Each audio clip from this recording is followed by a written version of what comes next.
Dear Patriots, before the news starts, please subscribe to our patriotic channel by clicking the subscribe button. Give us a thumbs up to this video. Don't forget to leave your opinion below in the comments section. Share the news on Facebook and Twitter so you friends see it. Thank you. Trump blasted at home and abroad for plan to impose steel, aluminum tariffs. President Donald Trump's decision to impose tariffs of 25% on steel imports and 10% on aluminum reverberated across the world Thursday, spurring retaliatory threats from some of the nation's closest allies and sending stock prices plummeting on investors' fears of the global economic fallout. European Commission President Jean-Claude Juncker called Trump's decision a blatant intervention to protect U.S. domestic industry under the guise of national security. He said he would submit a proposal in the next few days to hit back at the U.S.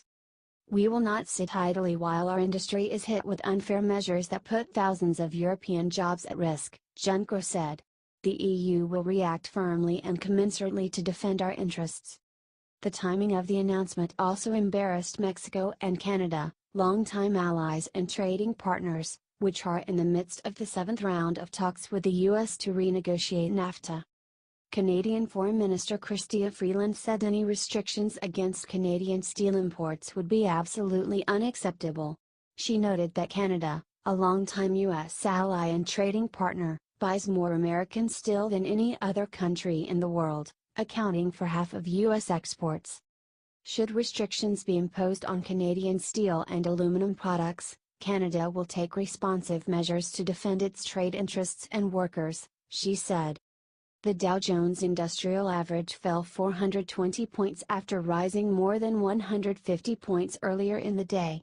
The S&P 500 and the Nasdaq both declined 1.3%.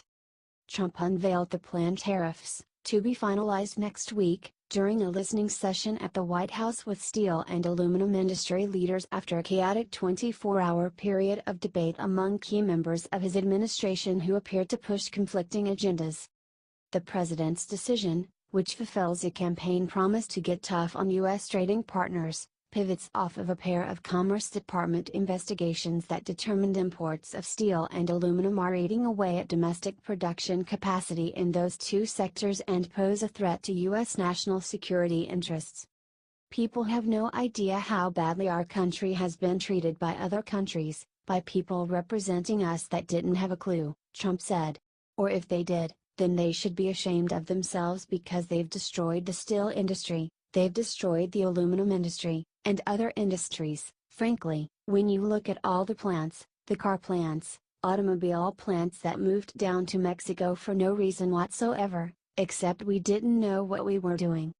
During the meeting, there was no talk of targeting specific countries, like China, which has flooded the United States with cheap metals, or granting exemptions to allies such as Canada, Mexico and members of the European Union, according to a transcript of the meeting released by the White House and the industry executives who were present.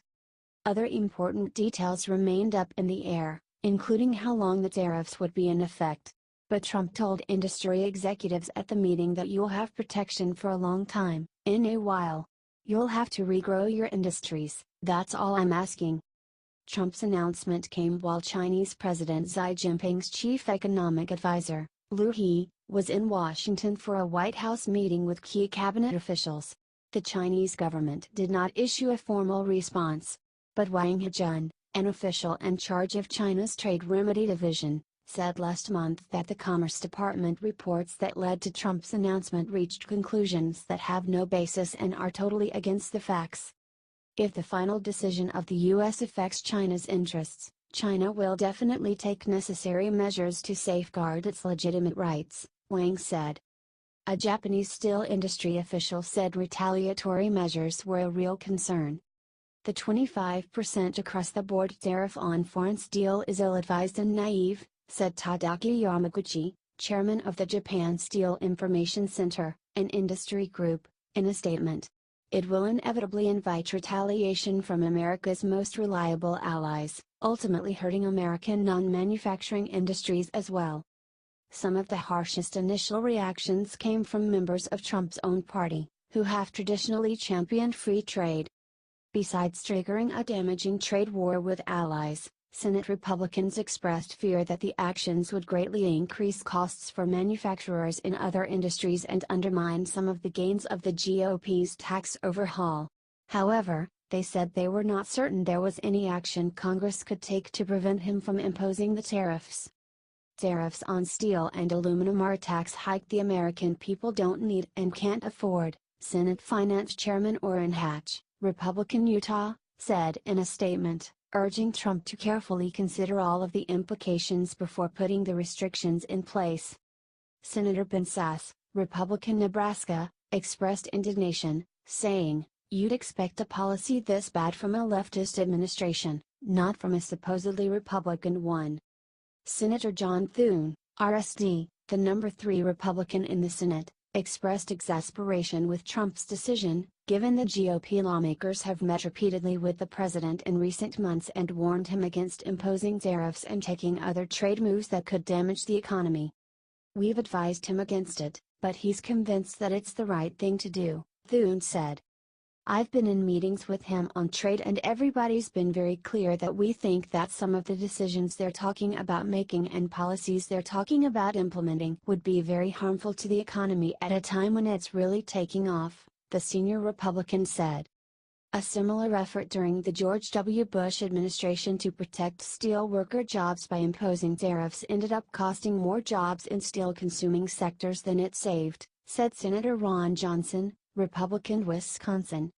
"We're a big manufacturing state, we use a lot of aluminum in beer canning, but also steel in manufacturing throughout Wisconsin, so I'm highly concerned about that move," he said.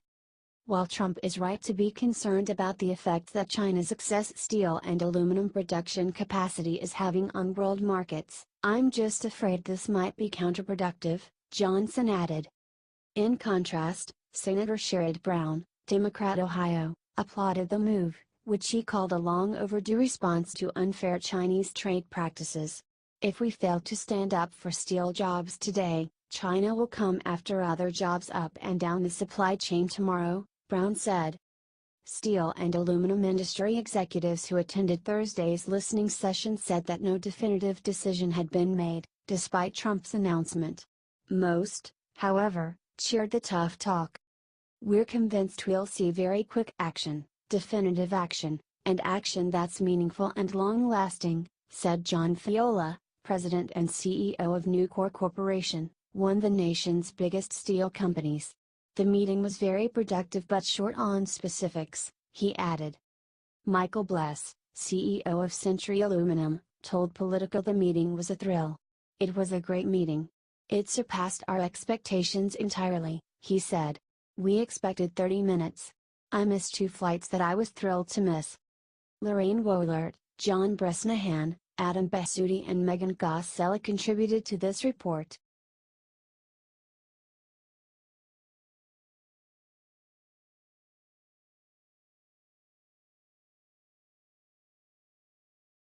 U.S. Ambassador to Mexico stepping down. The U.S. Ambassador to Mexico, Roberta Jacobson, said on Thursday that she was resigning from the post, a decision that comes as President Donald Trump moves to replace her. The Mexican government, meanwhile, announced that it had given its consent to Trump's yet-to-be-unveiled choice to fill her position. Jacobson, who leaves May 5, will be the latest in a string of high-profile diplomats to quit the State Department under Trump and Secretary of State Rex Tillerson. Her departure could further complicate the U.S.-Mexico relationship amid tensions over immigration, trade and other sensitive subjects. Mexico is considered a particularly important ambassadorship because the country is one of United States' largest trading partners. Because of Trump's nasty relationship with the Mexican leadership, confirmation hearings for an incoming ambassador could be highly contentious. As an example of how acrimonious ties have become, just recently, President Enrique Peña Nieto of Mexico scrapped a planned visit to the United States, reportedly after a tense phone call with Trump in which the U.S. leader refused to publicly affirm Mexico's position that it would not pay for a border wall. In a memo sent to her staff and obtained by Politico, Jacobson wrote that her decision was difficult and acknowledged that it came at a crucial moment.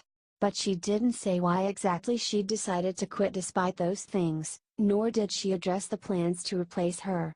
On Twitter, however, she noted, "At this time, I have no information about who will be my successor." The Trump administration was already considering replacing Jacobson, an appointee of former President Barack Obama who emerged from the career civil service ranks. The Mexican news organization Reforma has reported that Ed Whitaker, the former CEO of General Motors and AT&T, is the expected nominee, but the administration has not made an official announcement about its choice. In a statement on Thursday, Mexico's foreign ministry said Tillerson had told Mexican officials on February 17 that Jacobson was resigning and later submitted a name to the Mexican government for its approval, a diplomatic convention known as agreement. The ministry said it gave agreement on February 26, but it declined to name the would-be nominee, saying that it was the responsibility of the U.S. government. The Foreign Ministry appreciates Ambassador Jacobson's committed and responsible diplomacy as ambassador, not only in Mexico but also for the benefit of the entire region, the Mexican body said. In her memo, Jacobson praised the work of the people at the U.S. mission in Mexico, but said that after 31 years of government service it is the right time to move on to new challenges and adventures. "This decision is all the more difficult because of my profound belief in the importance of the U.S.-Mexico relationship and knowledge that it is at a crucial moment," she wrote. "One of the things that makes it easier is knowing that all of you will continue to do your usual outstanding work in ensuring that the relationship grows and prospers." She also noted the importance of maintaining a good relationship between the two neighboring countries, a possible allusion to the unhealthy status quo. "You have respected everyone you came in contact with, Mexican, American, or from anywhere else, reflecting the better angels of our nature," Jacobson wrote to the staff. "You know how great our two countries are. And that we are stronger together." Jacobson is highly regarded in Mexico and in U.S. diplomatic circles. Her status as a career civil service officer made her road to an ambassadorship rather unusual. The president has wide latitude over whom he picks as his ambassadors. But such posts, when not given to outside political hires as a perk of supporting a presidential campaign, typically go to career foreign service officers. Under Trump, the State Department has at times been marginalized in discussions involving Mexico, with Mexican leaders preferring to deal with the White House directly. Jared Kushner, the president's son-in-law and advisor, has been especially involved in the U.S.-Mexico portfolio.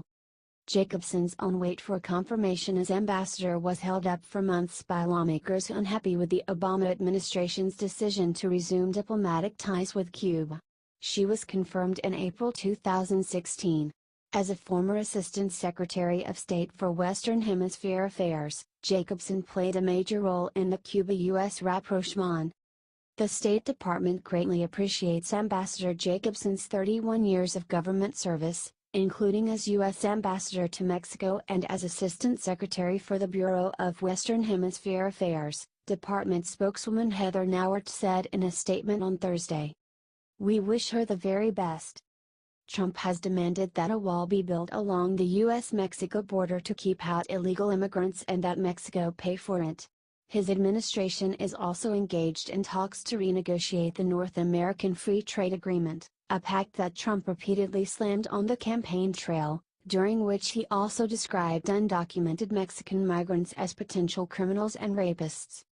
Jacobson, whose decision to leave was first reported by the New York Times, is one of several high-profile State Department officials to announce their decision to leave in recent months. Earlier this week, Joseph Yun, the special envoy for North Korean issues, announced his imminent retirement. Thomas Shannon, the Undersecretary of State for Political Affairs, has also said he will step down once his replacement is ready. Jacobson's departure will increase concerns among U.S. lawmakers and others that the State Department is being gutted under Tillerson, who has failed to fill numerous leadership positions in his 13 months at the helm and also sought to trim staff. Representative Eliot Engel of New York, the ranking Democrat on the House Foreign Affairs Committee, lamented Jacobson's departure, adding in a statement, "This White House's continued assault on America's diplomatic corps is causing damage to our national security that will take many years to repair." Mel Leonor contributed to this report.